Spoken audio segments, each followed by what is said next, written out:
From this to this. For this video ay maganda habay na kutin. Another day, another linis na naman tayo for today's video. From this to this. Sinimulan ko na nga ulit maglinis ng araw na yan at inalis ko na yung mga abubot ni Nili na nakalagay dyan sa may lagayan ng TV. Punong-puno na nga yun ang laman hanggang sa may likudan at kahit wala na ngang espasyo ay pilit pa ding nilalagyan ni Nili ng kanyang mga abubot na binibili. Yung likudan nga ng TV na yan ay parang bulsa ni Doraemon na kahit anong kuha ko ay parang hindi na uubusan ng laman. Nalinis ko na naman dati yan na wala na ding kalaman-laman, ang kaso nung minsan na bumalik ang sakit ni Nili ay inumpisahan niya ulit na lagyan ng laman. Sinabihan ko naman noon si Nili at sabi ko huwag na niyan lagyan ng laman, bukod sa nalinis ko na ay hindi rin magandang tingnan. Nakikinig naman sa akin si Nili, yun nga lamang ay si Lola ang kontrabida noon at laging sinasabi sa akin na hayaan ko na lamang daw si Nili sa kanyang gusto. Hanggang sa hinayaan ko na nga lamang dahil nai-stress na din ako noon sa pagsasaway kay Nili. Yung hawak ko na yan na may laman na lotion at pabango ay sabi ni Nili ay regalo daw yan sa kanya ng aming kapitbahay na si Aling Esther. Sabi ko nga kay Nili ay wag na niyang kagalitan si Aling Esther dahil mabait naman pala ito sa kanya at binigyan pa siya dati ng regalo. Kapag bumabalik nga ang sakit ni Nili ay meron talaga siyang mga tao na kinagagalitan at number 1 dyan ang kapatid ni Lola na si Imadora. Pero kapag gumaling naman si Nili ay napakabait niyan at wala na din siyang kinagagalitan. Ay nga't malapit ko nang maubos ang laman ng lagayan ng TV at kung makakapagsalita nga lamang ang TV ay baka nasabi na niya na hay salamat at nakahinga na din ng maluwag. Pati nga yung mga tungkod na nananahimik dun sa stockroom ay ipinaglalabas ni Nilush at inilagay dyan sa salas. Si Nili yung tipo ng tao na kapag nakakakita siya ng bakanting lagayan ay nilalagyan niya ng laman. Kaya nang dumating ako dito sa kanila ay puro kalat ang bahay at lahat ng mga pwedeng patungan tulad ng mga drawers at lamesa ay punong-puno ng laman ng mga anik-anik ni Nilush. Sinanay kasi nila na gawin ni Nili ang mga gustong gawin nito dahil sa takot na din nila na mag-iyak at magkasumpong si Nili. At ngayon nga na wala na si Lola ay mas kakayanin na natin ngayon na mas mapabuti at mas maging maayos ang kalagayan ni Nili.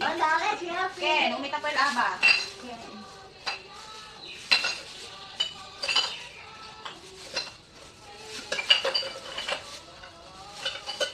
Yafe, atlo sam klum siya makod pang to.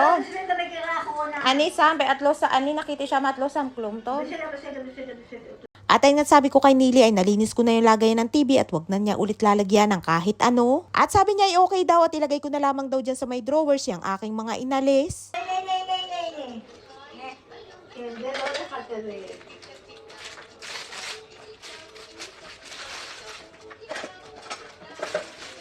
Ay nga yung mga itinara ko na nakuha ko dun sa lagayan ng TV at karamihan nga ng mga nakalagay din dun ay mga basura na. Tumawag din pala yung kapatid ni Nili at pupunta daw siya dito sa bahay kaya naman dali-dali ko na ding inalis yung mga nakalagay dyan sa may carpet. Nabanggit niya nga din na dumating ang anak ni Rapi na bunso at pupunta din dito sa bahay at tuwang-tuwa nga si Nili nang malaman niya na dumating yung kanyang paboritong pamangkin. Umuwi lamang siya dito sa Israel para asikasuhin at samahan sa pagpapagamot ang kanyang ama na si Rapi. Dumating na nga sila at naunang dumating ang kapatid ni Nili at sumaglit lang naman dito sa bahay si On nakipagkwentuhan at kinamusta si Nili at ibinigay na din niya yung kanyang pasalubong. Mga pangkulay at coloring sheet sa mga pasalubong lagi ni On para kay Nili. At meron ding color pencils na pasalubong ang kapatid ni Nili dahil galing siya sa bakasyon sa isang lugar dito sa Israel at yan ang bili ni Nili na ipasalubong sa kanya. Masaya si Nili sa mga ganang bagay at alam na nga din ng kanyang pamangkin kung anong ipapasalubong kay Nili. Umalis na nga sila at si On naman ay sasamahan niya daw ang kanyang ama na si Rapi sa dentist. 3 araw lamang ang bakasyon ni On at umuwi lang talaga siya para asikasuhin si Rapi at nabanggit niya din na ang susunod na uuwi ay yung kanyang kapatid na panganay para asikasuhin din si Rapi. Napakabait nga din ng mga anak ni Rapi na kahit nasa Spain at nasa Germany yung isa ay iniuwian nila si Rapi para asikasuhin at alagaan ito.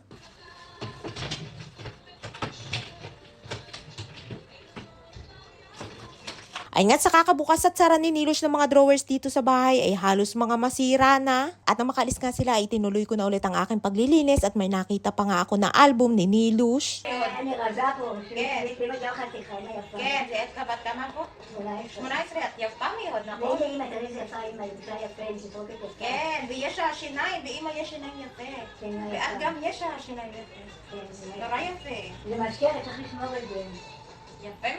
Dalaga pa nga si Nili dyan sa picture na nakita ko at sabi pa nga niya ay payat at maganda daw siya. At nga sa sobrang ganda ni Nilo siya ay artistahin ng datingan niya at 18 years old pa lang daw siya dyan. At meron nga din silang picture ni Lola na magkasama at syempre hindi papatalo si Lola na napakaganda din. Tapos ko na nga ayusin at alisin ang mga basura dyan sa drawers at pati nga yung Christmas tree ni Nili na naghihingalo na ay gusto ko na ding itapon. Ang kaso ay ayaw naman ni Nili. Siguro ay may 8 taon na din na halos araw-araw ay Pasko dito sa bahay dahil sa Christmas tree na yan. At kahit nga sabihin ko kay Nili na papalitan na lamang at bibili kami ng bago ay ayaw niya pa ding ipatapon. Pagod na nga ang Christmas tree ni Nilush at tayo nga't nahihimatay na at pati nga mga sangain nanlagas na din. Hay naku Nilush, hindi nakaka-aesthetic ng bahay ang Christmas tree mo na gusto na ding mag-resign. At sa mga naghihintay naman na mag-resign na din yung carpet ay konting kembot na lamang at malapit na tayo sa exciting part.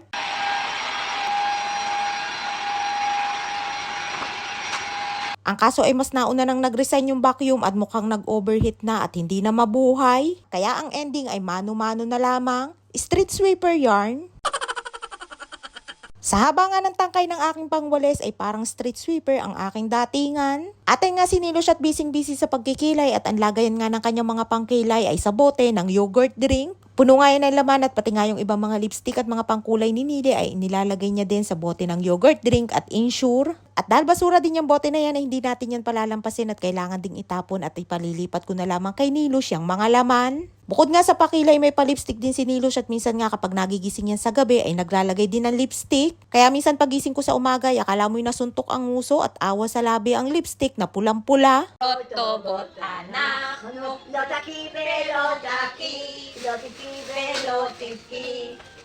Madami-dami nga din yung mga basura na aking nakuha at pati nga yung mga garapon na pinaglagyan ng mga nabibiling pagkain ay itinapon ko na din. Okay naman si Nilush at hindi na niya yan hahanapin at alam at kita niya din naman na kinuha ko na at isinama ko sa mga itatapon. Ako nga lamang nakakagawa niyan kay Nilush dahil takot ang pamilya ni Nili sa kanya, takot sila na magkasumpong si Nili. At lobro gisote yan Nili nako. Lala, beseda, labo, beseda, kan beseda, ato sa siya laki, beseda.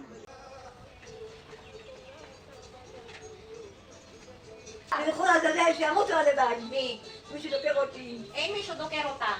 Peroti. May takorota. Labi do peroti, pero ba ni bagam ba do peroti. Dime? Yes. So, anak nung minsan sandwich na rabi seder. Bigla nga nagkasumpong si Nilush at may tumutusok daw sa kanya at napagbintangan pa nga si Imadora at si Aling Esther na Yubani ang tawag niya na siya daw tumutusok. O, diseder, to, anak mo kaberot. To, anak mo kaberot at diseder, At ay nga pagkatapos kong aliw-aliwin ay okay na ulit si Nilush at tinatanong ko nga kung friends kami ay sabi niya ay oo daw. Sa wakas ay natapos na nga din ako maglinis at magpa 5:30 na nga ng hapon nang matapos ako. Ang sarap nga sa mata ng malinis at walang kalat at paunti-unti nga din ay nagiging maaliwalas na ang bahay ni Nilush. Yes, laki ya pe, bay, taksyab. Ken. Ay siya nga dito lamang ating kwento for today's video at abangan nyo po ang mga susunod pa na from this to this. Maraming po salamat sa inyong support at laging panonood. Mag-ingat po tayong lahat palagi. And please follow and share Aqua Infinity Private Resort and Events Place and please subscribe to my YouTube channel.